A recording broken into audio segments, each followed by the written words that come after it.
Good morning, everybody. I hope you're doing fantastically well. It is Connor here. We're back in the car. Circumstances have forced me back into the motor. But I tell you what, guys, every single time I'm going to produce the rumour mill for you lot. I hope you enjoyed the watch along at the weekend. If you did tune in, I think we had about 11,000 views altogether, which is amazing.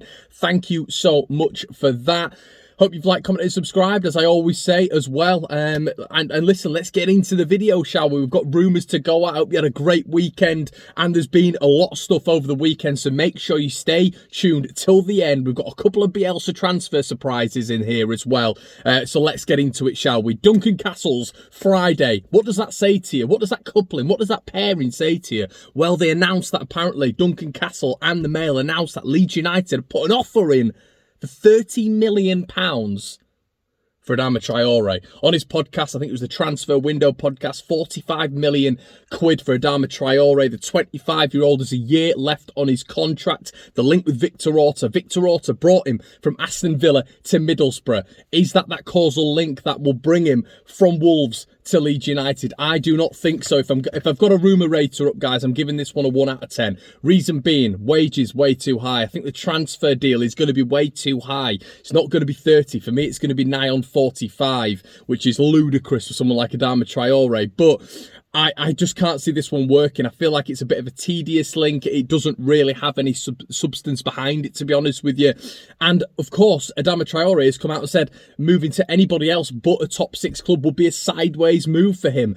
It's a little bit unbelievable when you look at his numbers last year. I think Bielsa, when he gets a grip of him, he'd be an unbelievable player, but he's not willing to go down to bring himself back up. And when I say go down, I don't mean down from Wolves to Leeds United or whatever, but what I mean is break himself down to then build himself back up again. I don't think he's got that in his locker. I think he is where he is now. He's been at Barcelona, he's been at Villa, he's been at Wolves, now he wants to go higher. Fair play, but that for me is a no-no.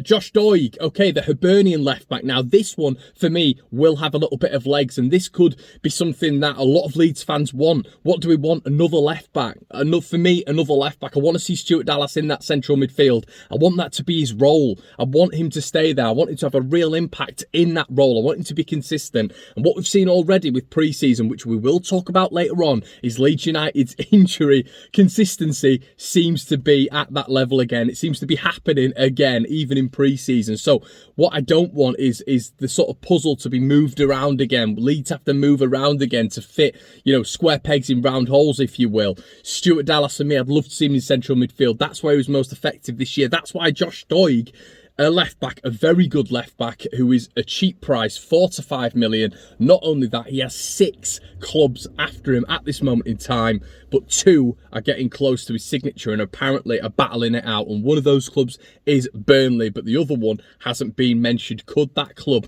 be Leeds United? Apparently, it's between Leeds and Watford in terms of who goes for that second space. Apparently, Burnley are the favourites, but Leeds and Watford are sort of joint second favourites. He has been left out of the squad at the weekend when they played Motherwell. 28 matches last season, 1 goal. And that could have legs, everybody. What else did we learn at the weekend? Well, what did we learn last week? We had Conor Gallagher. No, gone to Crystal Palace. A surprising one, which we spoke about on the Rumour Mill. GilHerrera, the central midfielder at Manchester City. A lot of reports have been saying for years that Leeds have been interested in him. He's been on loan at Granada. He's been on loan at Huesca. Has very much improved. I've spoken to a City guy behind the scenes. Extremely good player. Very, very highly rated. Just can't break into that City midfield for obvious reasons. But wherever he's been, he's done the business. So he will be a very, very good signing for Leeds United. But it looks like GilHerrera is close to signing for Crystal Palace. He's been convinced by Patrick Vieira to go to Crystal Palace, as was Conor Gallagher. So it seems like the Vieira pull is massive. And guys, make no bones about it. A lot of these younger players, GilHerrera, Conor Gallagher, Michael Olise, these players who are Palace-bound have watched Patrick Vieira in very recent times. Patrick Vieira was a world-class footballer in very recent times. The pull of one of the best midfielders in global football is going to be for all the young players more than Marcelo Bielsa, who a lot of the young players won't really know about. They know he does this crazy fitness regime, and they know maybe a little bit about Leeds United, but they won't know about his successful history and building players up and making players what they are. They'll see Vieira, they'll see what he's done recently, and they'll go there. That's how I see it's going at the minute, and that is why you had Frank Lampard when he went to Derby and he was able to bring in the resources he did. It's because of that big name in recent times, and I think that's working for Crystal Palace. Marco Ascencio,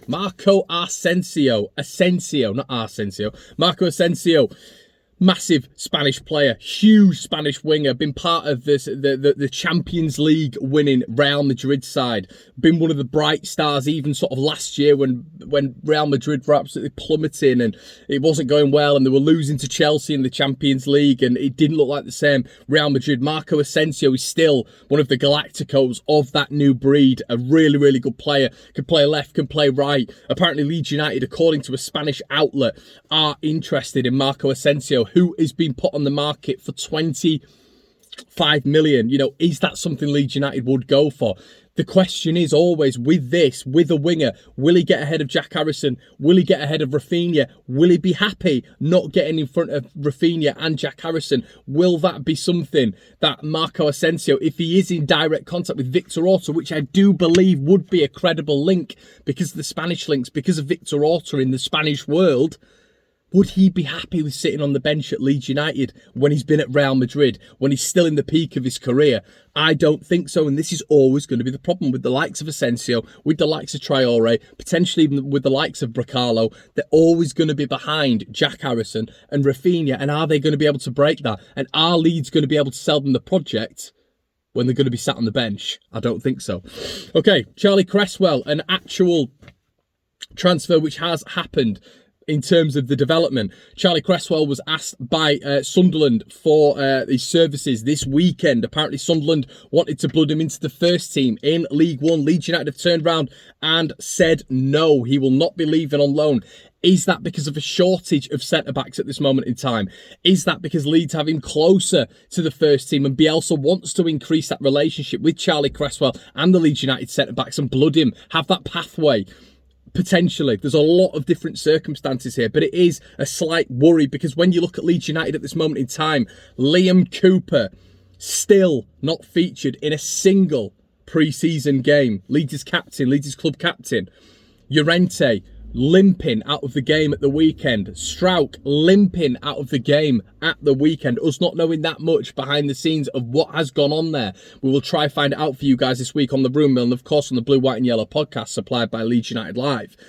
Calvin Phillips still not featured in a pre-season game. Is this why Leeds are keeping Cresswell, within the squad? Because at this moment in time, it's going to be Charlie Cresswell and Robin Koch. If the injuries, which sort of looked like muscle injuries for both players, Strauch and Llorente, if that is going to keep them out for the next less than 2 weeks, guys, before Manchester United on the first day of the season, Leeds are going to have to blood the kid, a kid in there in terms of Charlie Cresswell. Let's touch wood that the injuries aren't that serious, but the consistency is hitting Leeds before pre-season. Again, I couldn't believe it at the weekend when our two centre-backs went off injured. Seems to be a curse at Leeds United when it comes to injuries, but this is the issue with the small squads. It's beautiful, but square pegs, round holes. That's why you'd love to get a couple of reinforcements in there. And I actually said it on the Broom Mill, didn't I, last week? There's going to be an occasion. I laughed because I didn't want to come across a negative or anything like that. We're going to see Junior Firpo at centre-back. That could very well happen, guys. We bought a left-back who could then be centre-back for the first couple of games. Touch wood, he isn't. If the injury saga continues, there is rumours, that Liam Cooper has had COVID. So who knows? But yeah, crazy stuff with regards to Leeds United. Now, Lewis O'Brien is the big one, isn't it? Lewis O'Brien, 10 million to Leeds United. Will this happen? Will this won't happen? This is what the Room Mill's all about for discussion. Get all your comments in the section below, please, guys. I want to know exactly what your thoughts are. Lewis O'Brien, I get it. Apparently, this is another tier option to Conor Gallagher. Very good. He's a press-resistant midfielder. I've watched Lewis O'Brien for years, obviously, with my work. Very, very good in terms of press resistant, very good on the ball. I've said before, he was one of the standouts against Leeds United. He was one of the picks that I would have gone, we played Huddersfield on that lovely day when all the fans were there before COVID started. Lewis O'Brien was the pick. He's an excellent footballer, very, very good. Very similar, if a lot of you guys know, to Callum Styles at Barnsley in terms of bringing the ball forward, very good at advancing, very good on that left foot. And once again, Carlos Corbrand's answered questions of this weekend, and he's come out and said, we 100% want to keep O'Brien. Well, Carlos, if we come with 10 million quid, mate, I don't think you're going to be able to keep him. I think, hey, that's up to Lewis O'Brien. That's up to Lewis O'Brien's agent. And Leeds United have got the cash to be able to price Huddersfield out of it. And that is the tier system in English football, unfortunately, for Huddersfield. But what was the other key we saw? Marcelo Bielsa was at Hillsborough at the weekend.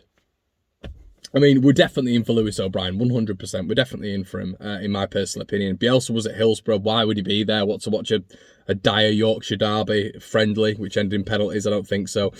So yeah, he was definitely looking at Lewis O'Brien, wasn't he? So I think that's a very, very good link. I get it. He would fit into his system really well. Is he someone who blows me away in terms of a midfield option who is going to come in and, take the midfield by the scruff of the neck and be that advanced 8 and be that number 10. I at the start of the window wanted someone of that Emi Buendia link to replace Samuel Saiz, which we never have done, to replace Pablo Hernandez, which we have to do. And it doesn't look like we're going to do it. It doesn't look like we're going to replace, one of the best players we've had at Leeds United ever. And it doesn't look like we're going to be going for a 10, I don't think. I think we might get an advanced 8, but I think the defensive sort of Leeds want that player to be very, very defensive and not wholeheartedly attacking, which I get. But someone like Lewis O'Brien, is he the option in midfield? Because if Leeds spend 10, 15 million on Lewis O'Brien, which we hope they don't in terms of 15 million, I can't see us getting another central midfielder. We've already gone out and got Lewis Bate for the 23s, but we're looking at a progression pathway for him. I can't see us going out for anybody else. I think it's going to be Lewis O'Brien, and I think that's going to be our central midfield done, which I am very underwhelmed with, 100%. I like Lewis O'Brien, but he's a backup, isn't he? He's a backup, and we are very heavily reliant on our midfield that we have right now. I don't see Roberts as the man we need in that midfield to be that advanced 8, that 10 who's going to score goals like Pablo did in the Championship or whatever. He doesn't score enough goals for me. And, Rodrigo is an excellent footballer, but he's a striker. He's not a midfielder. We saw that again at the weekend. He really struggles in that defensive capacity. So you've got Rodrigo up here. You've got Roberts, who can defend, but doesn't score. And then you've got Click sort of in the middle. But then you're really, really heavily reliant on Matthias Click for the full season, to be consistent throughout the full season, which we didn't see last year. A lot of that was to do with Leeds not really having a break. But yeah, we've discussed a lot in this room. Let me know what you think in the comment section below, guys. Please like, comment, and subscribe. It means the world. It means that I know I'm doing something right. Thank you for 16,000 subscribers. It means the world. We're on the march to 20. Do us a favour, hit that subscribe button. Give a like if you like the car. We're back here. But yeah, the environment needs to be a bit more consistent, but it just is circumstantial, guys, isn't it? Family members work for the NHS, so I can't be waking them up with my voice when they've been doing shift work. I hope you understand. Yeah, guys, and I will catch you tomorrow. See you in a bit.